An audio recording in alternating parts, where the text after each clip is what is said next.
let's hear from Emma McGordon, who is going to tell you a bit about the project she's been working on and a bit about herself as well, and also where she is at with a piece that she's written recently. So Emma, you're very welcome. Nice to see you. Hello. Thank you for joining us this morning. Thanks for having me. Tell us a bit about yourself, Emma, and who you are, first of all. Yeah, I will. So the way I'm going to do is I'll tell you a bit about me, tell you a bit about the project, and then I'm going to read you a little snippet from the project just to give you a little idea. So my name's Emma. I was born and grew up in Whitehaven, spent a lot of my 20s there as well, then spent my 30s in Cockermouth. So very, I know that West Coast very well. And now I kind of divide my time between Cumbria and London due to different work commitments. One of the reasons being that I couldn't sustain the work I was doing when I was in West Cumbria. Growing up there was really tough in terms of arts access, culture access, anything like that. And it was tough. I came back there after I graduated and just really struggled to get the work that I wanted to do. And that's partly what this play that I've written is about. I set out as a spoken word artist, a poet, and I was lucky that there was in Whitehaven Library back in 1999, they had a poet come visit called Barry McSweeney, who's from the Northeast, and he came and I was 15 and I used to write a note to my physics teacher to say I had a dentist appointment. Somehow my physics teacher believed that I had a dentist appointment every Wednesday. I think he just didn't really care. He signed me off the register and I would go to Whitehaven Library and I would join Barry McSweeney's adult writing group. And when I was 15, that was a big thing, to be allowed to go to the adult writing group, and I would do my work there and learn kind of a bit about the craft.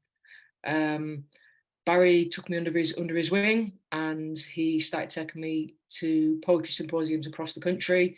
Dulwich College, I remember we did, somewhere down in Devon. And then just before his death, he published a little chapbook of mine. And then on the back of that, I started kind of developing. And then I was published by Penned in the Margins, again, a London-based organisation. But I was always stuck up in West Cumbria. So I always felt like I would go out of West Cumbria, I would get loads and loads of really good feedback, and then I'd come back because that's where I lived, that's where I was from, and I felt very, very stuck. And this was pre-Facebook and stuff like that. I think MySpace was just becoming a thing, so it was much harder to have a window on the world via the internet as it is now. So yeah, I often felt very, very stuck in that area. Sorry, I'm looking at the chat as it's coming up. That's very distracting, ADHD moment. So I felt very, very, very trapped up there, and it was very, very difficult. I was had Rose Hill. I had some connections with Rose Hill. I had some connections when Whitehaven Borough, Copeland Borough Council used to have an actual arts department at one time. I don't think they have that now. But I worked with them for a while as well, Anne Timpson, who then went on to Rose Hill, and they were great. They really supported me. But again, I was very, very stuck in that area. I met some great people in Cockermouth, and that gave me some confidence to decide to put in an Arts Council grant, which I'd never done before. Put one in and I got funded. And what I decided to do was, I had the spoken word background. I'd won a number of awards from New Writing North in the Northeast, a number of other stuff that I'd done. And I thought, you know what, I'm going to do a longer sustained piece, because at the time, a lot of my contemporaries were doing one-person shows. And I thought, it's going to be a one-person show in terms of the narrative. However, I'm going to have the actors on stage doing the stuff that is happening, that the one person is narrating. So I had this like very clear idea of what I wanted. And I got funded to write the piece. And then I was working with Rose Hill, and there was we scratched a couple of performances. And then there was a kind of, I don't want to go into it too much, but something happened between two organisations and I got completely stuck in the middle. And as a result, the funding got pulled. It was nothing to do with me as an artist. It was a political thing that happened. So I got very upset, and it takes me a long time to recover from things. So I put this play away in a drawer, and I thought, I'm never doing anything ever again. That's it, which was my kind of attitude. During the pandemic, I got the play back out of the drawer, and actually turned it into a much better play, because I added different characters and it changed. And then I got a DYCP grant from the Arts Council, so I was able to spend a lot of time actually just changing things. There was a shout out on Twitter at the time, talking of Twitter, looking for LGBTQ narratives, which this is, and I sent it off, And the person, the dramaturg, looked at it, said to me, have you thought about this as a radio play? And I never had. I'd always thought this is written for stage.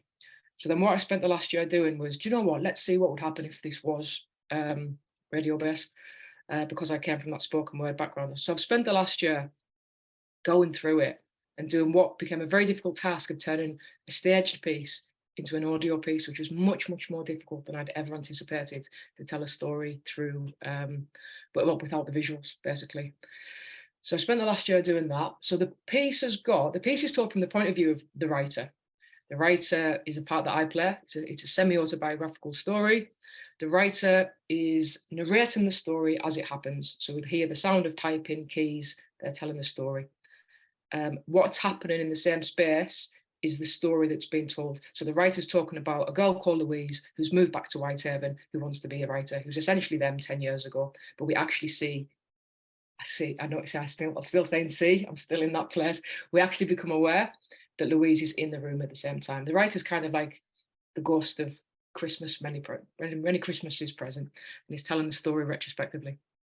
So Louise moves back to, the writer always speaks in verse.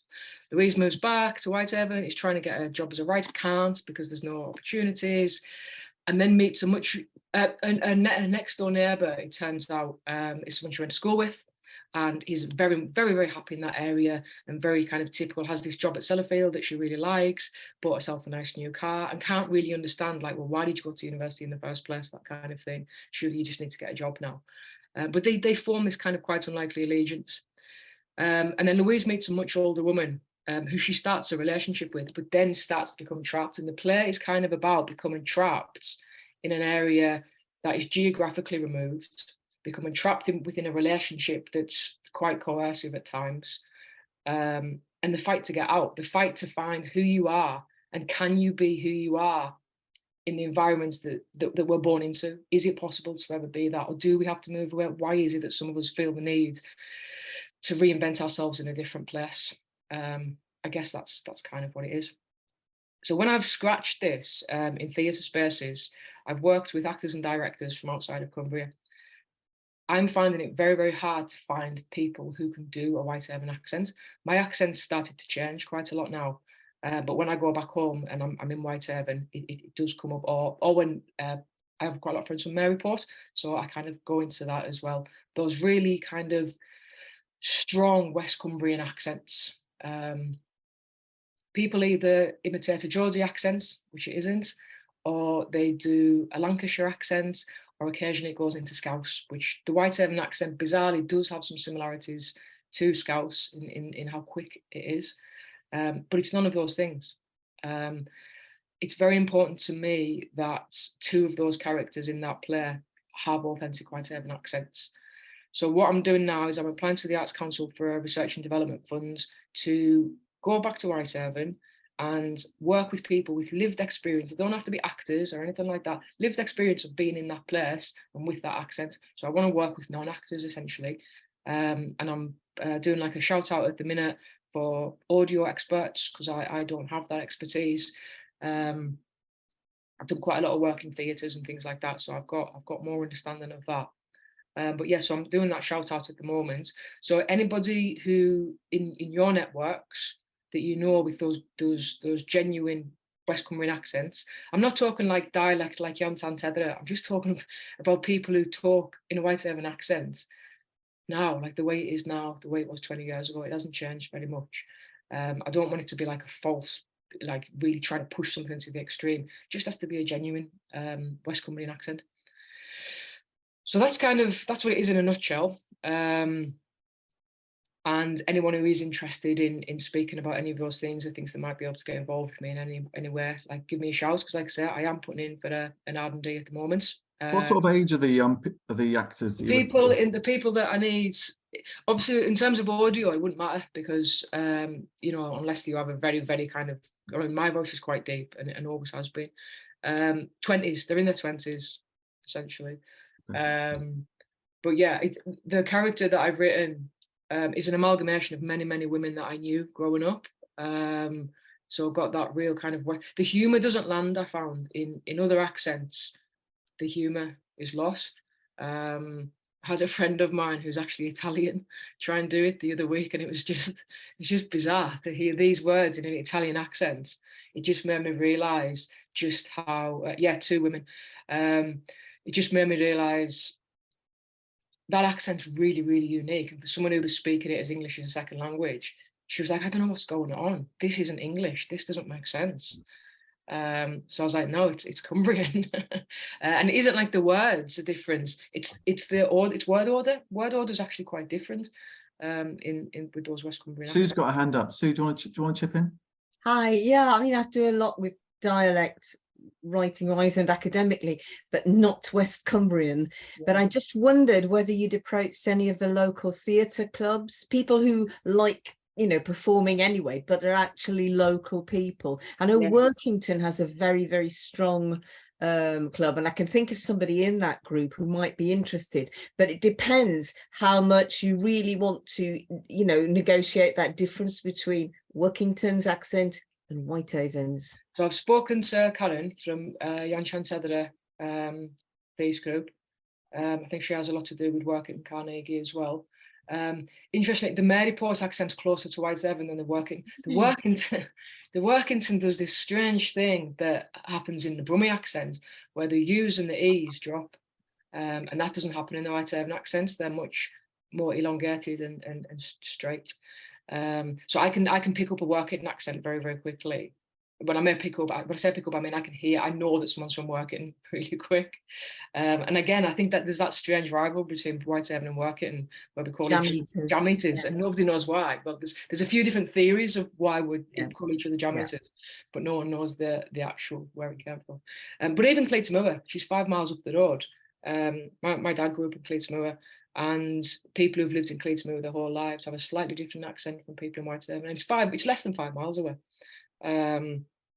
Which is interesting that part of the country has really, really retained those accents, and it's it's something that hasn't happened in many other parts of the country. So that's it in a nutshell. What I'm going to do, just to give you the wee idea, is I'm going to read a little bit of it, if that's all right. So it won't For sure, and then pick up in a couple of comments in chat after that, Emma, as well. Brilliant. Make sure you put your contacts in there too. But off you go. Yeah, absolutely. Let's hear some. This is the opening of the piece. The way I imagined it is because it's semi-autobiographical. I one time lived above Chattanooga Pizza in Whitehaven, which was pretty hard because it was right opposite the Paul Jones. If anyone knows Whitehaven, right above Chattanooga Pizza, in a flat on my own, right opposite Paul Jones pub, which was just very, very noisy, and it was just a strange sound. So I'm going to read it. So the sound effects would be, there's a voiceover where I quote Eliot saying, "In the beginning is my end," which comes from the Four Quartets.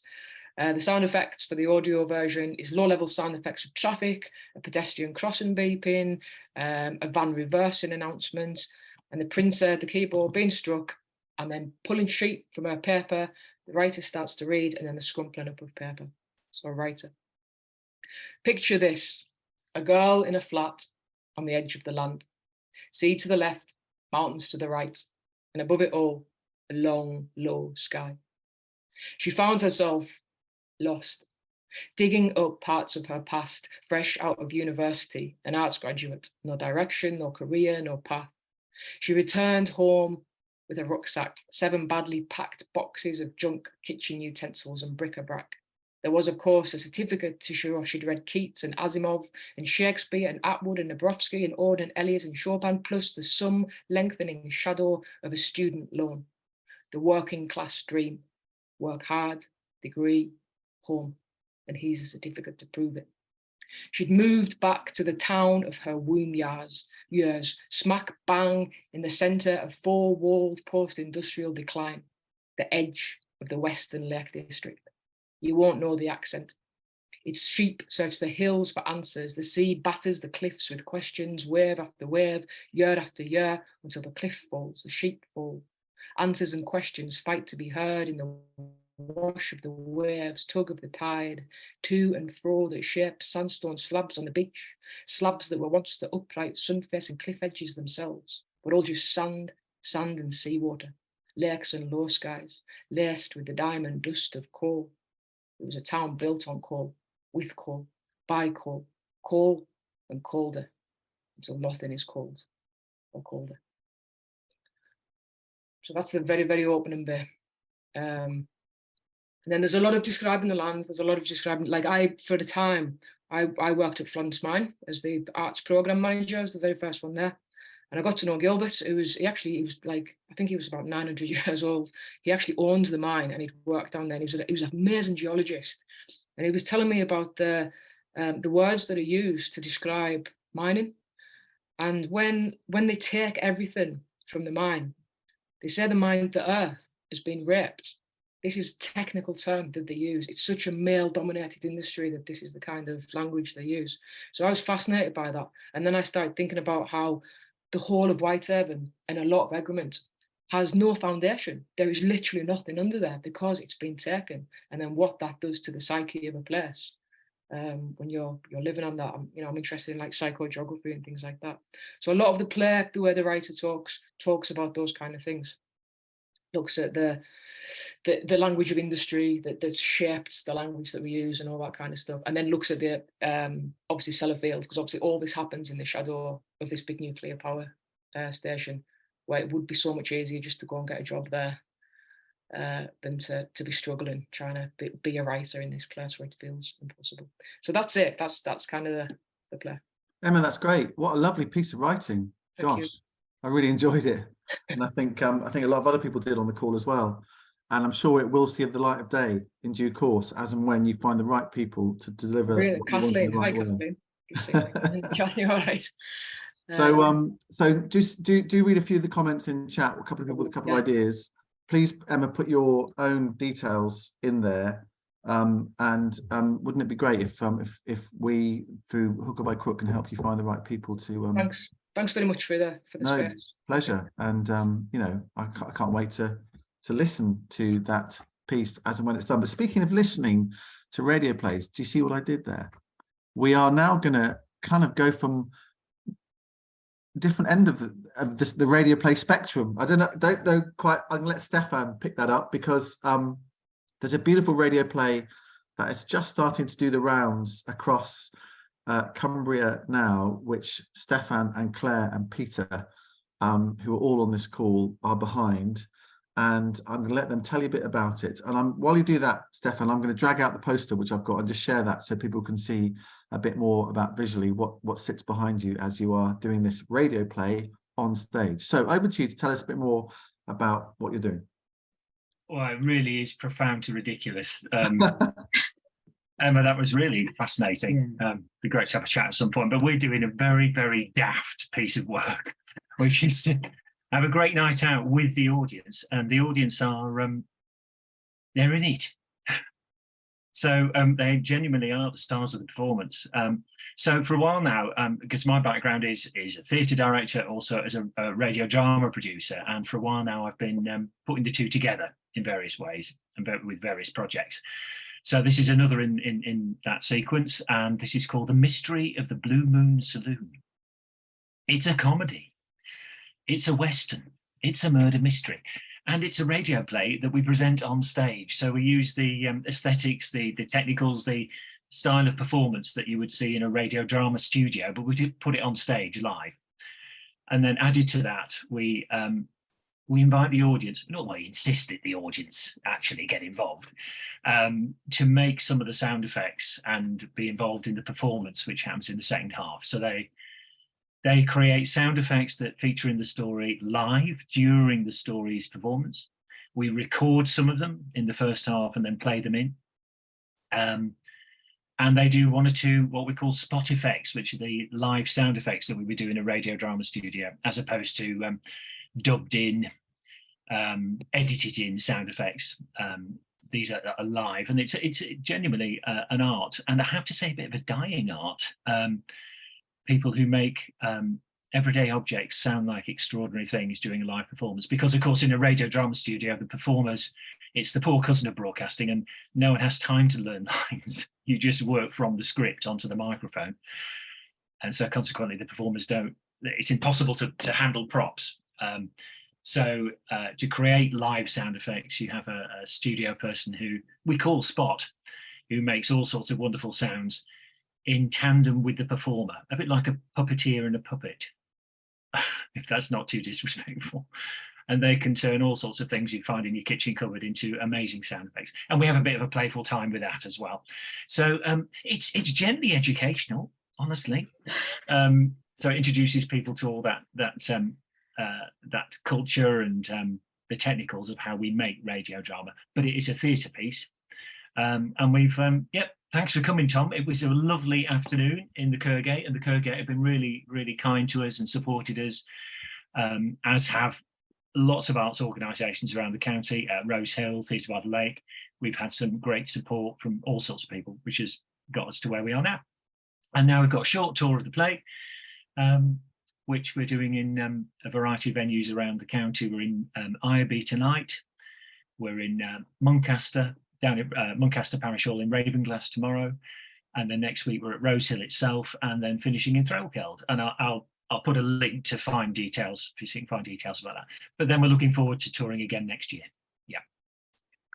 I'll ask Claire and Peter what it's like to do it in a second as well. But Derek, I know you've been trying to sort out your visuals on your call. Are you still there, Derek?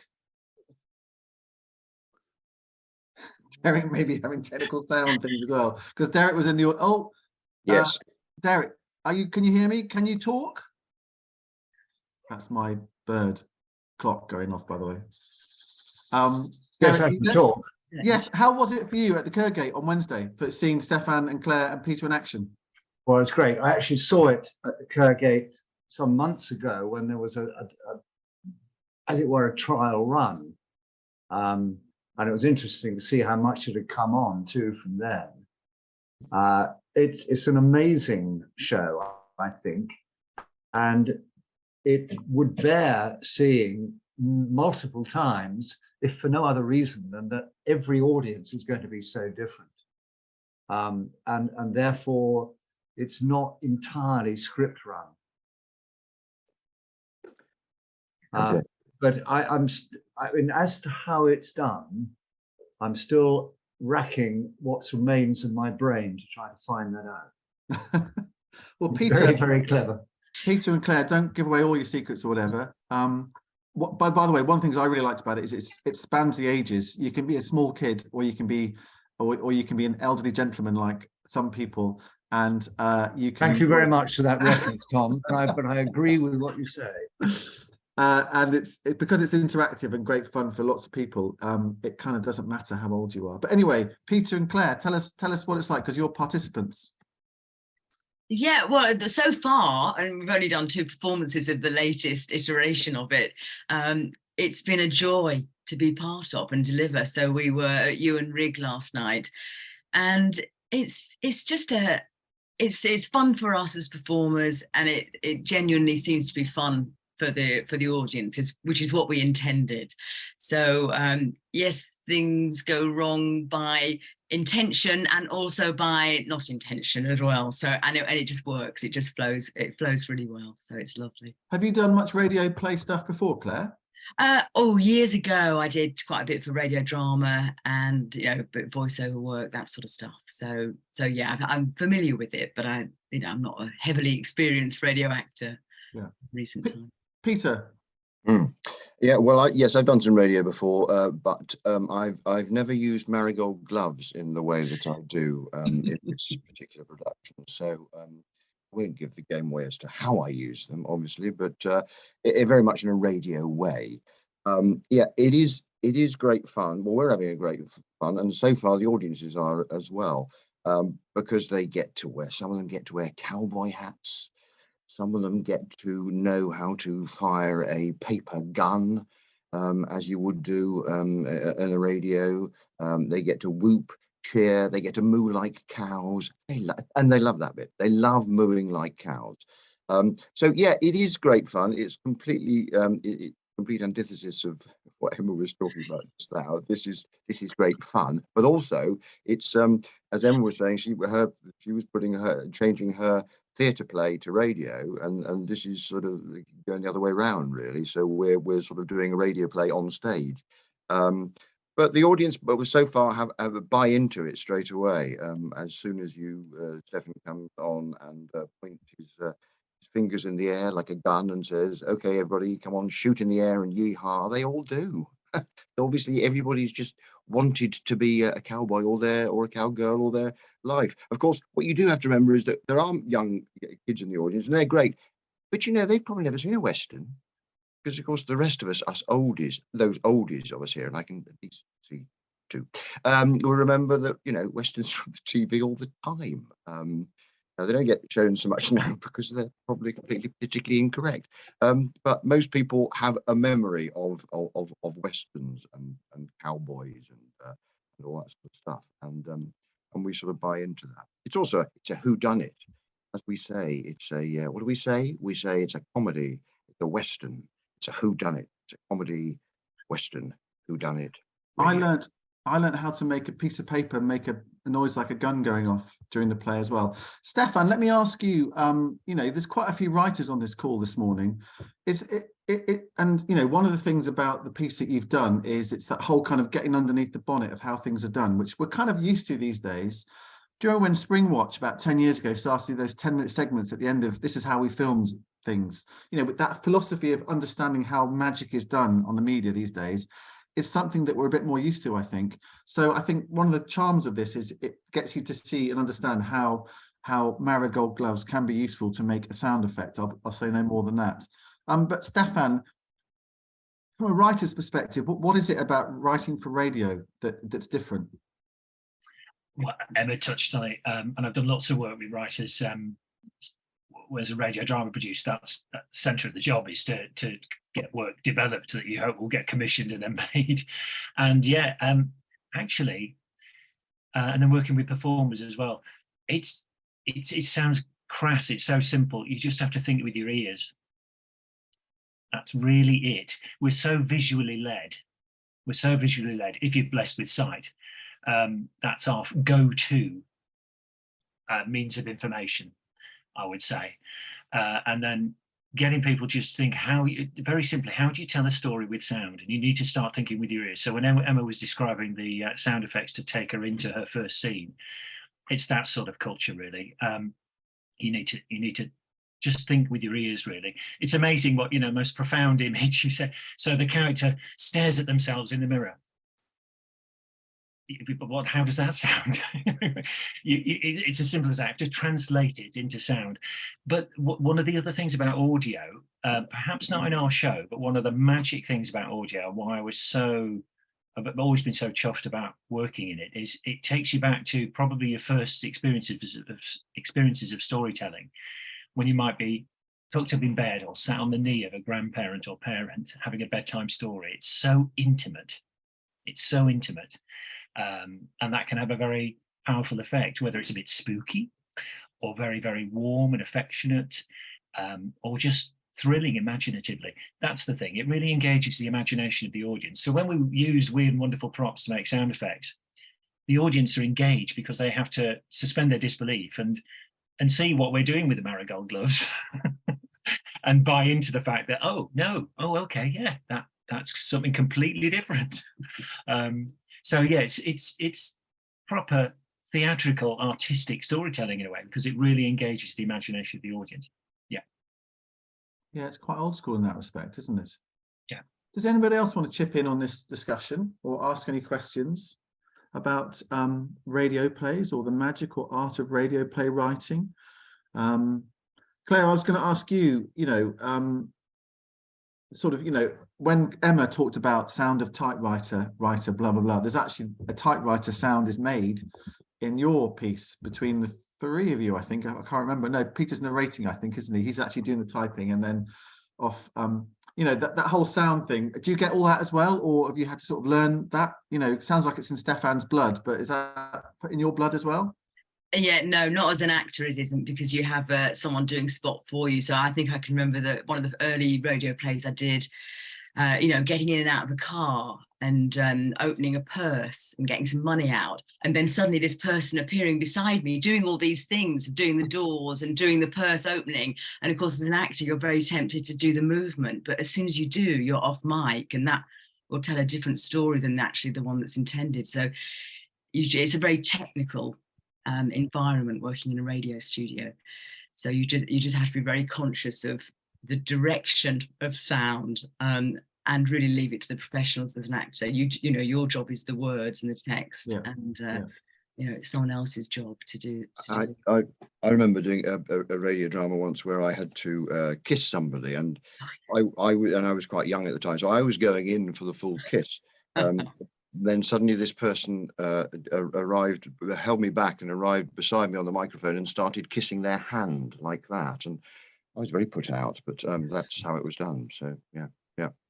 Saved by the It's hand. that thing about I just wanted to say that thing about the imagination that Stefan said. If you're listening to words, if you're listening to radio without those visuals, it just completely, it is like reading a book as well. It is like reading, you know, when you're reading words or listening to words without the visuals, your imagination is fired and you start to, the picture and the scene and the characters are created in your imagination, inspired and by the words that you are hearing or reading. So it's very, very similar to that. Yeah. Kathleen. Yes, I started off in radio, and that was my initial training. And we were always taught, it's a bit like talking into darkness, really, because you're sitting on one side of the microphone. You've no idea how many people are on the other side. And I was told always when I was writing something for radio was to imagine that I was talking to just one person out there in the darkness on the other side of the microphone. And Stefan mentioned that this incredibly intimate experience. It's a very intimate thing, and that was what struck me most about writing for radio. Is you're writing just for one person. You're talking just for one person. The person who presents on Radio 4 who gets that the most is Paddy O'Connell on a Sunday morning. He always talks about one person listening to him. I'd say the person that doesn't get it is someone like, there's a couple of Today programme presenters who don't understand radio at all, you can tell. They understand journalism or broadcasting, they don't understand radio because they're talking about you out there kind of thing. Actually, it's about the intimate relationship with one person. The comment of the morning so far, by the way, is Julie Jackson. I remember stabbing a cabbage for a murder scene for a radio play during my drama degree course at Goldsmiths in London University. Julie, we'll have to get you to reenact that for us at some stage on this call. Stefan and Phil's talking about how sound effects are made. Absolutely, it's great fun when you see how sound effects really are made, and you get a bit of this in this show that Stefan, Claire, and Peter are involved in. Stefan, just to close this off, then. Tell us a bit more about where it's going to again and why people should come along. I'll put a link on the website. It's IB tonight, IB Globe Hall. Tomorrow night we're at Ravenglass at Muncaster Parish Hall, and then whizzing through to next Thursday we'll be at Rose Hill, and then we finish in Threlkeld on the Saturday, Threlkeld Village Hall. So we've got 4 more dates to go. Why should people see it? You'll have a good night out. And you'll have a good night out with friends. Yeah. And know what to do with your marigolds. And if I could just add on to that, as soon as that's finished, I'm taking off my cowboy hat and putting on my long johns and bed cap and becoming Mr. Scrooge in the Scrooge Diaries. So a quick advert here, which is going to be Dean Village Hall on the 9th of December, Colbeck on the 10th, and Brampton on the 11th. Okay, is that excellent? Thank you, Peter. Thank you for that. I'm just making sure I'm not being distracted by somebody coming to the door. I think I'm going to be okay. Thank you. Lovely. That's great. Looking forward to hearing more about that. And I've seen the show and I can recommend it to everybody. Right. Well, let's go from a range of different places around Cumbria to Penrith, although the show I think is in Carlisle this evening. And this is Blue Jam, who have been working on a project with some young musicians, one of whom is Asha, who I'm just looking on my screen. Is Asha still there somewhere? There she is, Asha Nicholson, Blue Jam Arts, who's going to tell us a bit about this project and how it's been helping young Cumbrians make great things happen creatively and artistically. Asha, over to you. Tell us what you've been doing. Hi, just a quick correction. The show is next Saturday on the 26th. Next Saturday, thank you. I think it's really interesting how, like Emma was talking about, coming back to Cumbria and the environment that you come back to, and how important for her these sort of like key people were in like forming your creative ideas. So it's really interesting, this sort of crossover, because I really resonate with that, coming back to Cumbria after university and thinking how to make, I knew I wanted to do something creative, but not quite sure where my foots were, and how important for me Blue Jam Arts has been, and how important for this whole organization, for this whole project that we've been running, has been for all of the artists that have been involved in this project. I don't know if you could share the poster, and then I can point out some of the names, Tom. So on the 26th, we've been running a project for the 6 young people that have got funding for this youth music project for an EP. So 6 different people are going to release an EP on this night, and we've been running it as a sort of like creating a space for collaboration amongst musical artists in Cumbria. And it's been an incredible project, really, just because seeing all these people and really bouncing ideas off each other is something that I never had when I was growing up. And so it feels like, it's been really beautiful to watch these people grow and see what's happened to their music as a result of this project, and also just celebrate young Cumbrian musicians, which is something like Blue Jam does incredibly well. So yeah, I think if you can go on to the next slide, and then maybe I can talk a little bit about the people that are. So through this project, we have run it so that there was Blue Jam has some industry contacts with the rest of the country.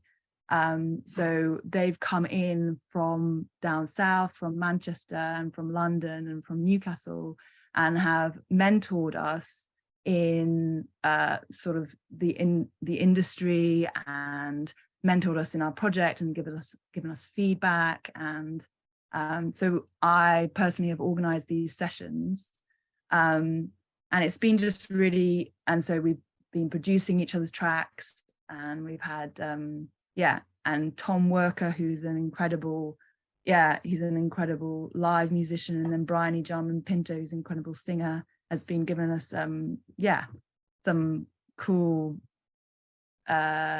just telling us what to expect from it, but also giving us feedback on our own stuff and how to move as and grow as artists, which has been incredible.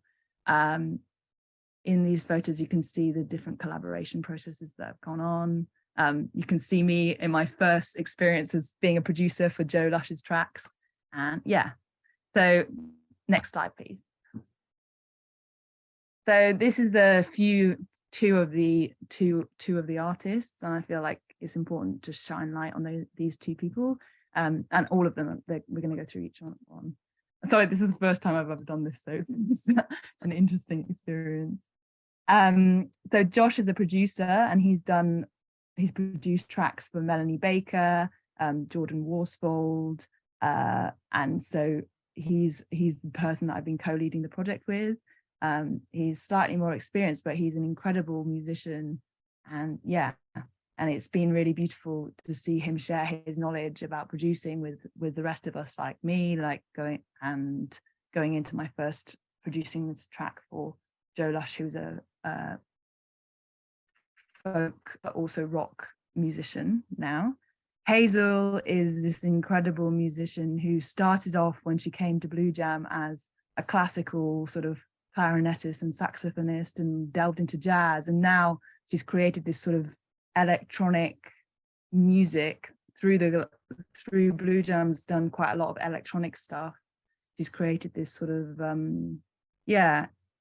electronic machine combination with her acoustic instrument, and it's an incredible EP to listen to. So next slide, please. I think just going back to Hazel, it's been incredible to watch her flourish and create something that watch the process of her going, I don't know, she's incredible.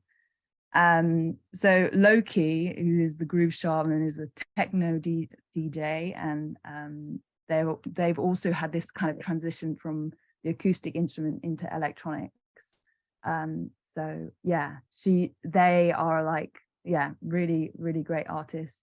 And Joe Steels is someone that's just graduated from Birmingham Conservatoire, and yeah, he was one of these people that does a lot of work all over the county, and he's got an incredible jazz album. What's quite incredible is this sort of the collection of people, each with their unique voice, and the way that they've sort of wrapped into this project, and how the crossover between electronic and acoustic has happened, and the crossover between jazz and folk and rock and all of these different things, because each person has developed through maybe more isolation, has developed their own voice, and then coming into this space. So it's like this weird but also really beautiful thing of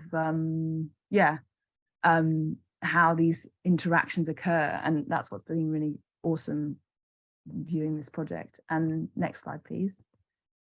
And then there's me, who I started off as sort of like acoustic. It has the same crossover between acoustic and electronic, and some more gritty stuff, but also more folk stuff. And Joe Lush started off when he came to the project as sort of like a punk rock voice, and he's just done a folk track, but also is still maintaining his punk rock roots. So that's basically the project. It's been an incredible journey, and it's incredible to have it as at the source, who has also created these sort of hubs, is also one of those hubs for me for like collaboration with young musicians within Cumbria and how that develops. So yeah. Julie, do you have anything that you want to add that I've missed off? I don't want to add anything, except to say for myself that at the beginning of the project, I actually got COVID, and that was really, really good for me. I mean, obviously not good for me, but it was really good because I wasn't able to interfere and try to manage it. And so Asha and Josh were just totally on their own, and it has been, I have felt really unstressed actually about the project, which is great. It's a great learning curve for me as somebody who sort of tends to direct everything, just to see people move it in their own direction and actually manage it really well. And I think the biggest thing is I noticed that Asha said less about her own EP than she did about everybody else's. And as somebody who manages projects, I think that's something that she's really doing really well, which is like actually being able to work out how to prioritize your own personal creativity and journey while enabling other people to do theirs. And I would just say a big hand clap to you, or whatever. So that's all I want to say. Letting go can be a very emancipatory, if that's the word, process, can't it? And feeling and experience when you just let things go a little bit, and they can still be brilliant. So these are all Cumbrian musicians, Asha, are they? Are you all Cumbrians? Or, Yeah, they're all from Northern England, or? No, they're all from Cumbria, and that's what the project was about, creating people from Cumbria and bringing them together. So it's been a really great project. So I guess my question, so the concert's next Saturday, a week tomorrow. What happens after that? You all just let loose on the world, or do you get support or mentored, or what happens? I guess we just continue through Blue Gem and through also the relationships that we've built up through that which I feel very supported through Blue Gem. It's been an incredible organization for me, actually, that be able to explore music in that way. And you're an example of somebody who was born here, then you sort of alluded to the fact you went away somewhere to perhaps study and have come back again, is that right? Yeah, so I was born in Carlisle, and then I moved away to Nottingham to study architecture, and I realized it wasn't for me, and but I still wanted to do something artistic. And so that kind of development of myself has been like Cumbria has held that, and I have a real love for the landscape and a real love for the people here. So it's like it's been able to, and also, I mean, financially as an artist, going to a big city when you're just starting out is just really, really tough. So I think Cumbria holds a lot of love. Like I have a lot of love for this space. It's nice to hear. Anybody want to observe anything or chuck anything into the mix? Amy? Yeah, it was just it's more an observation really rather than a question. I think it was last week when we were talking about the NPO awards, you know, the big pots of money coming in, which is obviously really, really vital for Cumbria, but it's just sort of interesting. It goes to show how much these smaller individual grants have such a big effect on individual artists, you know, like Emma. And I'm not sure about funding actually for the Stefan and Claire's project, and with Blue Jam, it's just really, really interesting how these smaller pots of money are so vital, especially in a place like Cumbria. And I don't know, I'm not, you know, I'm a visual artist. I'm not somebody who's applied for Arts Council or any type of funding really. You know, I've had smaller projects and small grants. It's difficult to spend the time to put into applications, but it's just yeah, it was just more of an observation that these small grants can go so far and make such a big difference. Totally, I wouldn't have been able to do what I've done without that. Julie? I think one thing I will say actually is just that, you know, Asha talked about the artists that have been mentoring the micro grant holders, and she said, you know, they were from Manchester and London and Newcastle, etc. And actually they are, but they're all blue jammers who've gone off and made their way in the industry and are coming back and paying it back, you know, everything they've done. So for us, it's actually really so proud that that's happening. And also, I think we get a better deal because they understand what it's like to be a Cumbrian young person, what the specific challenges are for growing up here. And they bring that experience back. And also, then they help to carry, you know, Asha was saying, Tom was asking what would happen next. Well, they can also help to spread the word in their new networks outside Cumbria. Yeah, well said, Julie. Well said. It's also, you know, part of the reason that we set the network up, or one of the kind of strategic directions we're trying to do with it, is to help support young Cumbrians artistically and culturally. And that's difficult to do actually. But anything. So I leapt at the chance to talk about this morning when it came through to me from Julie, because you know you're the future, and also you're the life and soul of creativity from a different perspective as well.